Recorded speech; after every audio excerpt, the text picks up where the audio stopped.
Bienvenue dans cet épisode dédié à un sujet essentiel mais souvent sous-estimé, les harmoniques électriques. Qu'est-ce qu'une harmonique électrique?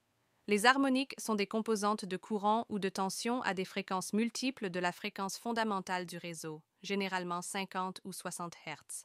Elles sont causées par des charges dites non linéaires, comme les variateurs de vitesse, les redresseurs à diodes ou les équipements électroniques modernes. Quels sont leurs effets sur un réseau? Premier échauffement des équipements. Transformateurs, moteurs et câbles chauffent anormalement, ce qui réduit leur durée de vie. Deuxième, problème fonctionnel. Certains appareils se déclenchent sans raison. D'autres présentent des erreurs de mesure ou des clignotements d'écran. Troisième, distorsion de la tension. La qualité de l'onde électrique se dégrade, affectant tous les équipements connectés. Comment analyser les harmoniques?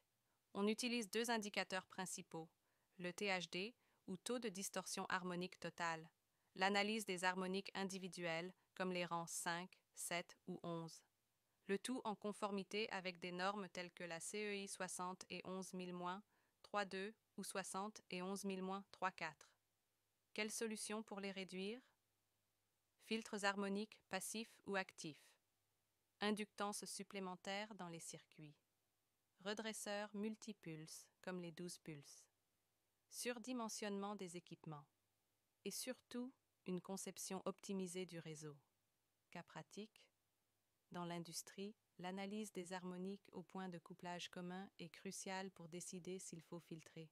Et dans une usine, des variateurs de vitesse sans filtre peuvent provoquer des harmoniques destructrices, surtout si le transformateur est de petite taille. En résumé, les harmoniques représentent un défi technique majeur. Les comprendre, les mesurer et les maîtriser, c'est garantir la fiabilité de nos installations électriques.